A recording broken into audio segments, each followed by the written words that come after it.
So Mr. President, ngayon naintindihan mo ba't siya nasa majority, ako nasa minority. Joke yun, Mr. President ha. Alam ng lahat, hindi ko yan pinagbibigyan dahil kapatid ko, kabaliktaran pa nga ang mangyayari. Sige na, Yes. okay na. Yun yung sinabi niya. Pero wag palabasin na dahil kapatid kita at pinagbibigyan ko po kayo. Mga kaibigan, ito yung dalawa sa mga senador na pinaka gustong-gusto ko kapag nakikipagdebate kasi may laman yung debate nila. Hindi tulad sa iba na nakikipagdebate lang na wala namang laman, no? Bidadaan sa tapang-tapang tulad ni Tulfo. No, ito magkapatid to, parehas to mga abogado, kaya lang parang hindi nila na-practice yung law, no? Mga bar, nakapasa lang sila ng bar. Tingnan natin. Dr. Robin, no, about I think some of the letters were sent to the subcommittee chairperson, Senator Pia. So I see it reflected naman just for the record, no. So may additional 100 million, tama? Sa Yes. National Commission on Indigenous Actually, People. until 10 o'clock, nag-uusap pa ho kami ni Senator Pia. But I'll let Senator Pia answer that. And I will warn everyone, I am not as calm as the chairman when it comes to this topic. Because as I said during the defense of the budget, and I think all our colleagues can attest that in the 7 years that I've handled the budget, I follow our protocols. I'm very consistent. We give every agency the opportunity to make their appeals during the hearing or briefing. We give them a deadline so that we can include if they are able to comply and if they're able to satisfy the requirements, we include it in the committee report that we submit to the chairperson. May sulat na pinadala. Wala naman detalye. 200 million for mapping and cadastral survey and mapping. 200 million. Something like that. I always ask the agency to justify. Malay ko ba kung magkano magpa-mapping? Malay ko ba kung isang engineer lang gagawa nun? Malay ko ba kung mag-hire sila ng isang construction firm to handle that? And remember, with all the anomalies going on, we have to be careful.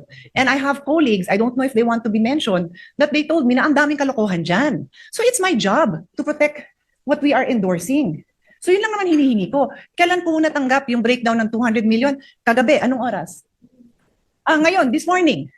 Tapos magagalit sa akin, ang colleague natin. It is my job to present to you a budget that I have been able to justify, that I have been able to vet. Now, what is the utilization rate? Common yan. Ask anyone here who has chaired a committee, tatanungin ka ng chairman, what is the utilization rate? Eh yung budget nila last year, 9 million, 6 million. Ang utilization ng unang sinabi sa amin, 50% of 6 million. Tapos humingi sila sa NEP at binigyan sila ng 93 million. From 6, nag-jump sa 93. Oh, ang ganda naman nun, di ba?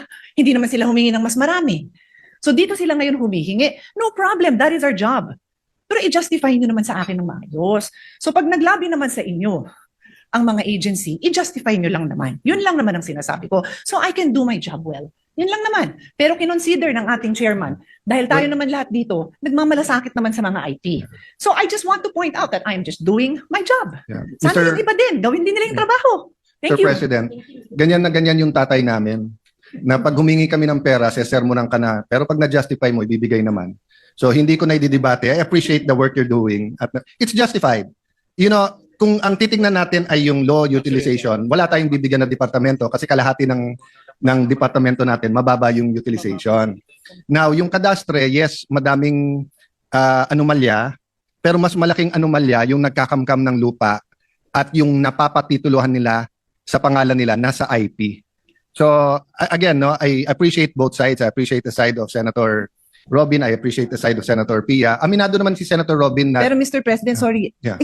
ulitin ko lang ha, may 93 million na nga, hindi naman wala. So sana maintindihan din na may 93 million. Yes. So ngayon dahil sa paglabi, dinagdagan na. So sige na, Yes. okay na. Okay. Pero may 93 million, hindi zero ang binigay. Nabigyan sila ng 93 million he never from said 6 zero. million. He said sa request niyang 200, zero yung dagdag. Yun yung sinabi niya. Pero wag palabasin na walang pera yung agency kasi may 93 million nga sila, Mr. President. Liwanagin ko lang Yes. yan. Para lahat ng mga post dyan, Clear. malaman naman na may 93 million Yes. naman ang agency. Ngayon nadagdagan, dahil kapatid kita at pinagbibigyan ko po kayo. Thank Yun you lang very po, much. Mr. President. Okay. Thank you very much. So Mr. President, ngayon naintindihan mo ba't siya nasa majority, ako nasa minority. Joke yun, Mr. President ha. Alam ng lahat, hindi ko yan pinagbibigyan dahil kapatid ko, kabaliktaran pa nga ang mangyayari. Pinagbibigyan ko dahil mahal po natin ang mga indigenous people. Pero tayo po, babantayan natin ang agency na gamitin nila ng tama yung pera. Yun lang naman Yes. po. Kasi kung si Alan lang ang humihingi, I will always listen. Pero kailangan pa rin ma-justify. Thank you po. So ito po ito po yung concern ni Senator Ruben Padilla. Parang siya yung nag-push nito na sana mabigyan ng budget na at least madagdagan ng 200 million yung budget ng NCIP para mapatituluhan po yung mga lupa ng mga magsasaka ay mga katutubo, yung mga ancestral domain, kasi ang nagpoprotekta lang po sa mga katutubo natin is yung yung declaration lang sa NCIP, no, National Commission in Indigenous People, at yung IPRA law, no, pero wala silang hinahawakan na titulo, no. May mga mayayaman na nilalaro yung mga katutubo, nilalaro yung local government, no, yung mga mayor na naiimpluwensyahan ng mga mayayaman, no, kaya inaangkin nila yung lupa ng mga katutubo.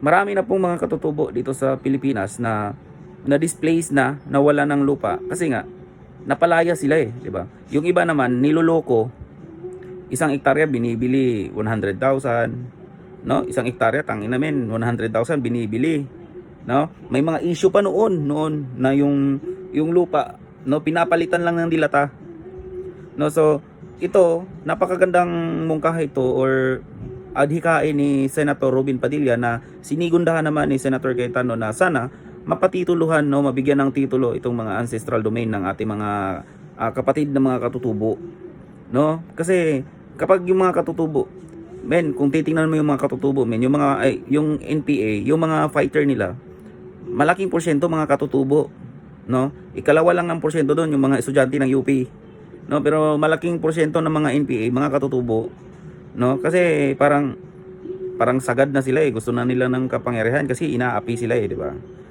Kaya sana mapush ito, mabigyan sila ng karapatan sa mga lupa na pagmamayari ng kanilang mga ninuno pa, no?